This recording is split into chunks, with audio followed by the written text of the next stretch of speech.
Hello friends and welcome back to my new vlog Shaan Bebo foodies. तो सबसे पहले आप सभी को धन्यवाद जो लोग मेरा व्लॉग देखते हैं और अपने कीमती समय को मेरे व्लॉग पे देते हैं। सुबह का समय है और गर्मी की छुट्टियां चल रही हैं, लेकिन अब की बार मेरी कोई गर्मी की छुट्टी नहीं हुई क्योंकि सुबह अर्ली ही उठना रहता है, क्योंकि इनके पापा को सुबह मुझे 7:30 बजे तक नाश्ता और टिफ़िन दे देना होता है, क्योंकि वो दिन भर के लिए चले जाते हैं। तो थोड़ा सा मैं वैसे वो टिफ़िन ले जाते कभी नहीं थे, लेकिन अब की बार मैंने कहा थोड़ा सा कुछ रख लिया करिए, दोपहर बहुत बड़ी होती है, कुछ भूख लगे तो खा लिया करिए। तो सब्जी मैं बना रही हूँ बैगन आलू टमाटर की सब्जी, और आटे में पालक को उबाल करके उसमें पीस करके डाल दिया था। थोड़ा सा घी का मोयन दे दिया था, अजवाइन डाली थी, थोड़ा जीरा डाला था, थोड़ी हल्दी डाली थी और धनिया पत्ती डाली थी। और डालने के बाद फिर इसको अच्छे से मिलाने के बाद थोड़ा थोड़ा पानी डाल के आटे को गूँथ लिया था। और थोड़ा सा मोयन डालने से पूड़ी मतलब पराठा बना लो या पूड़ी बना लो पालक की, तो ये बहुत लंबे टाइम तक ये बिल्कुल सॉफ्ट बनी रहेगी। और थोड़ा सा इसको अच्छे से मतलब कि मरद लो तो बढ़िया अच्छी पूड़ियाँ पराठा बनेगा। मीठे में सेवई दे रही हूँ इन्हें। मैं मीठे में रोज़ एक मीठे में मतलब या तो दही चीनी दे देती हूँ या कभी सेवई बना देती हूँ या मैंगो का कोई चीज़ बना देती हूँ। तो इस तरह से कुछ टिफ़िन में मैं दे देती हूँ, क्योंकि मीठा खाना गर्मी में थोड़ा मीठा ज़रूर खाते रहना चाहिए, क्योंकि शरीर में पानी की बहुत कमी होती रहती है। तो पानी ज़रूर पीते रहे और ग्लूकोज़ यानी कि कुछ मीठा ज़रूर खा लेना चाहिए। तो बस इनकी सब्ज़ी एक तरफ तो बनी रही है बैगन आलू की, और अब मैं पराठा सेक रही हूँ। और थोड़ा पराठा मैं इनको ज़्यादा दे देती हूँ, पूड़ी ये पसंद नहीं करते, और क्योंकि पूड़ी रोज़ रोज़ देना ठीक नहीं, तो पराठा सेक देती हूँ और थोड़ा ज़्यादा दे देती हूँ, क्योंकि हमेशा इनके साथ 1 या 2 लोग रहते ही हैं। तो भाई सब लोग खाएं मिल करके तो अच्छा लगता है, तो इसलिए थोड़ा पराठा ज़्यादा टिफ़िन में डाल देती हूँ। और कभी ये खा के जाते हैं, कभी नहीं खा के जाते हैं, तो जैसा इनका हुआ। तो बस सुबह सुबह 7 बज रहे होंगे और मेरा टिफ़िन रेडी हो रहा है। और रोज़ इन्हें प्रतापगढ़ जाना होता है या सुल्तानपुर जाना होता है। तो इस तरह से आजकल डेली ये काम चल रहा है। डेली की ड्यूटी है उनकी भी और मेरी भी।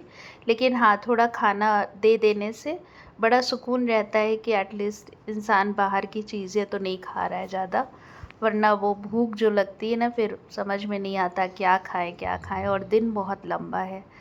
तो इस तरह से पालक के पराठे बना दिए थे। और टिफ़िन ये देखिए, 2 टिफ़िन में तो मैं पराठा रख देती हूँ, पराठा की क्वांटिटी थोड़ी ज़्यादा, सेवई डाल देती हूँ और नीचे वाले में सब्ज़ी डाल देती हूँ। तो ये इनका टिफ़िन पैक करके मैं इनको दे देती हूँ और ये बहुत जल्दी ही निकल जाते हैं। और अभी सुबह केवल 7:15 बज रहे हैं। हस्बैंड अब जा चुके हैं ऑफिस, और इस साल गर्मी की छुट्टी में कोई भी लेट लतीफ़ी नहीं चली। अर्ली उठी और नाश्ता पानी उनका टिफ़िन पैक कर दिया है, और थोड़ी देर रिलैक्स करने के बाद अब घर की साफ़ सफाई करने जा रही हूँ। तो अब साफ़ सफाई करूँगी और उसके बाद फिर देखते हैं क्या क्या काम करना है। तो चलिए अभी तो स्टार्ट करने जा रही हूँ अपना झाड़ू पोछा साफ़ सफाई बाहर बरामदा। और अभी तक हेल्पर नहीं आई है, तो लग रहा है कि कुछ आएगी कि नहीं आएगी, तो देखते हैं आएगी कि नहीं आएगी। तो फ़िलहाल चलिए। और सोफ़े को मैंने थोड़ा आगे आगे डिस्टेंस पे कर दिया है पूरा। उसका रीज़न है कि चूहा जो है वो पीछे के साइड से आता तो है, ये चूहों को कोई रोक थोड़ी ना सकता है, नीचे से भी आते हैं। तो वो आ करके पीछे के साइड उसने सोफ़ा काट दिया है।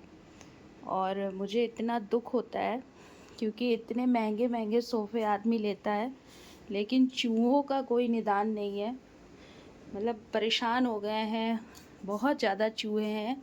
तो कल जब देखा, ऐसे तो रोज़ ही अब इतने भारी सोफ़े रोज़ हटा तो सकते नहीं हैं, तो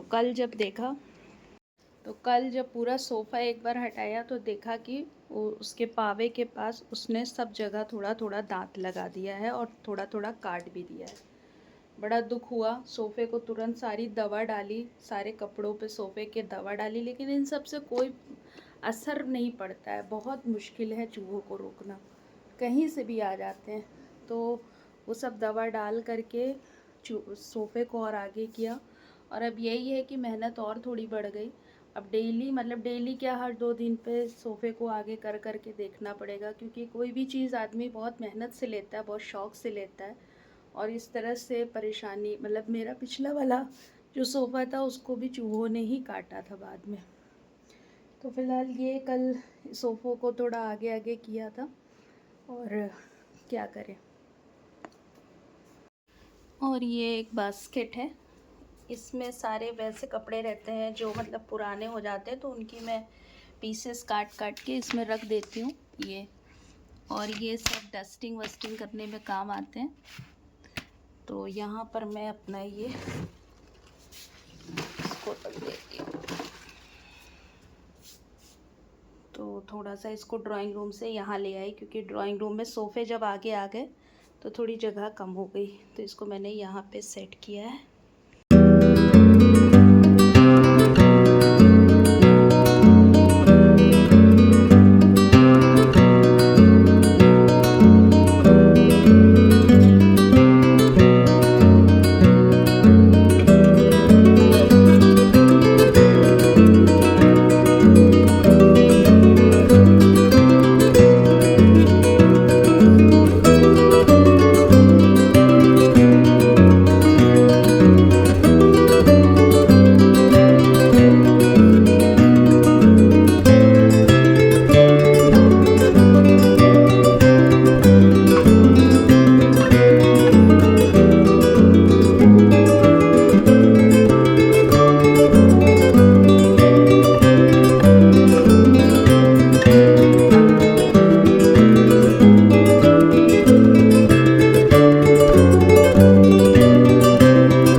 और बच्चों की खूब मौज मस्ती चल रही है, लेट सो के उठना, आराम से कुछ भी थोड़ा बहुत मतलब अपने मन की चीज़ें बनाना और खाना।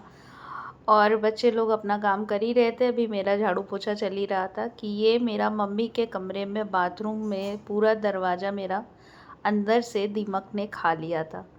और कुछ सीलन की वजह से और कुछ दीमक की वजह से ये पूरा ख़राब हो गया था। तो मुझे इसको हटवाना था, क्योंकि ये दरवाज़ा अब हट जाएगा। और अब इसके बाद देखते हैं मुझे क्या करना है। और दिन सुबह तो मतलब काफ़ी हैवी बन गया था। पालक का पराठा बना था, सब्जी बनी थी, सेवई बना था। लेकिन 3 बजे तक बच्चों ने फिर अपना ये, मैंने एक दिन पहले थोड़ा सा चावल और थोड़ा सा उड़द की दाल थी, बहुत कम क्वांटिटी में थी, मुश्किल से आधी कटोरी जो था वो इडली वाला जो था वो था चावल, और थोड़ा सा दाल था। तो मैंने दोनों ऐसे ही फ़िलो दिया था कि चलो थोड़ा सा नाश्ते में बना लेंगे। तो बस ये पेस्ट अच्छे से फर्मेंट हो गया था। तो फिर बच्चों ने कहा कि चलिए अब आप डोसा बनाइए। तो फिर आलू मैश किया था शान ने, और उसका पेस्ट आलू का जो था भरने वाला वो शान ने बनाया था। मैं उसको बताती जा रही थी कि डोसे का कैसे बनाना है आलू, तो उसने बनाया था। और मैंने जो है फिर ये डोसा बनाना शुरू किया था। और इतना अच्छा आजकल गर्मी पड़ रही है ना कि बस 10-12 घंटे में खूब अच्छा फर्मेंट हो जाता है डोसे का बैटर। और उसके बाद खूब बढ़िया डोसा बना था। तो कभी कभी जब कम क्वांटिटी में बनाओ ना तो बहुत अच्छा बनता है, और जब ज़्यादा बनाओ तो गड़बड़ हो जाता है। फ़िलहाल डोसे का ये होता है कि जितना बनता जाएगा उतना परफेक्ट बनता जाएगा, सबसे लास्ट वाला तो सबसे परफेक्ट बनता है। तो फ़िलहाल बच्चों को सबको 2-2 खिलाया था, और हमने, भाभी ने और मम्मी ने 1-1 खाया था। तो ये डोसा बहुत टेस्टी बना था और काफ़ी अच्छा और बहुत क्रिस्पी बना था। और बच्चों को तो गर्मी की छुट्टी में यही चाहिए ना, डोसा बनाइए, पास्ता बनाइए, चाउमीन बनाइए, मोमोज़ बनाइए, यही सब आजकल के बच्चे पसंद करते हैं। तो ये इतना सारा बना था। और घर में तो अभी मतलब कि वो जो दरवाज़ा है वो मुझे, अब मैं सोच रही हूँ फाइबर का लगवा लूँ। तो अभी मुझे देखना है। तो देखिए, चाहे कितना भी घर अच्छा या सुंदर और कितना पैसा लगा लीजिए, लेकिन 3-4 साल के बाद घर में कोई ना कोई दिक्कतें शुरू हो जाती हैं और फिर से हमें ठीक कराना ही पड़ता है। तो घर तो हमेशा मतलब मेंटेनेंस मांगता रहता है।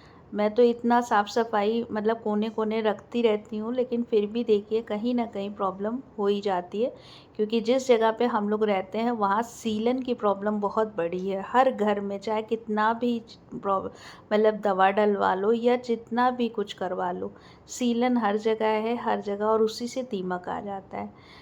तो अभी थोड़े साल पहले मैंने पेस्ट कंट्रोल भी करवाया था, पूरा दीमक की दवा दीवालों में डलवाई थी, लेकिन फिर भी देखिए कितनी दिक्कत हो गई और पूरा दरवाज़ा मेरा सड़ गया, मतलब ख़राब हो गया। तो ये देखिए कितना क्रिस्पी डोसा बना था। तो ये था आज का व्लॉग। आई होप आपको आज का व्लॉग अच्छा लगा होगा। तो अच्छा लगेगा तो प्लीज़ मेरे चैनल को सब्सक्राइब ज़रूर से करिएगा, प्लीज़ करिएगा, और मेरे वीडियोस को लाइक करिएगा, और मिलिएगा मुझसे फिर से एक नए व्लॉग में। तब तक के लिए अपना खूब ध्यान रखिए, खूब खुश रहिए, मस्त रहिए। Goodbye and take care.